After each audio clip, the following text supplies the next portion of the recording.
Go over a few gradient options. Gradients can be used to add color, they can be used to add light, they can be used to take away light. They're great for many different things. But today we're going to be touching on how to add a little bit of color and how to add a little bit of darkness and contrast.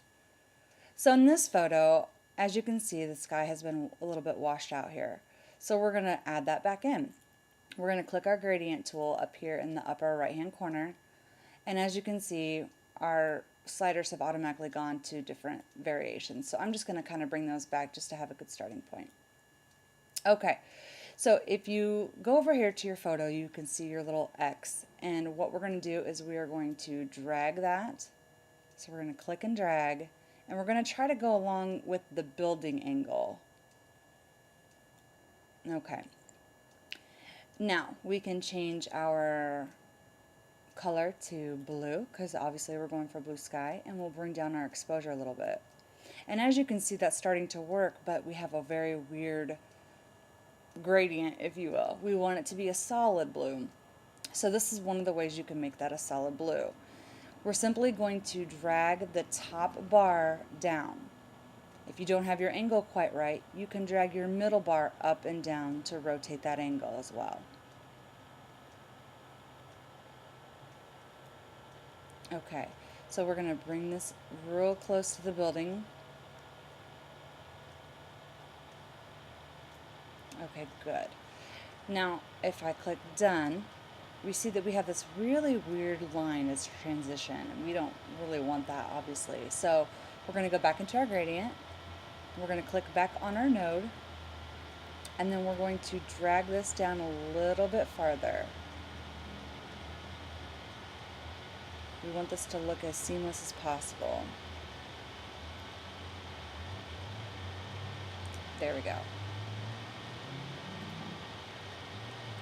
Okay, now to you who have just done this, you can tell that we changed the top of the building a little bit, and to another person looking at it, they may not notice that as much. But I do want to go in and I do want to try to fix up this just a little bit more.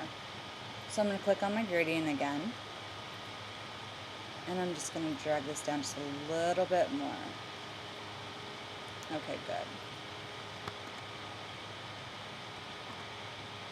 Okay, I'm happy with that. So we're going to stick with that. You can continue to modify things within this if you wanted to. If you had some clouds back here, you could always add a little bit more clarity, and that would help them to pop a little bit more. You could also add a little bit more contrast. But I'm just going to stick with what we have here. And I'm going to click done. Okay. Now on our next photo, we've got, as you can see in the lower left end of the photo, we're missing some of the rocks, like you can see over here in the lower right hand corner. Well, we want to bring those back.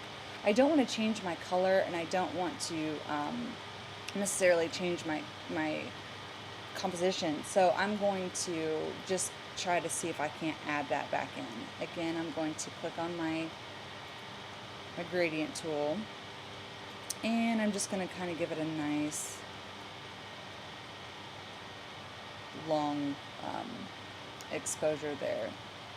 And I'm just going to maybe change my color tone just a little bit to match the lower left hand corner. And that one was very easy to do. And now we don't have that huge difference that will take your eye away from the photo itself. So I hope that helps a little bit, and continue to watch. Thank you.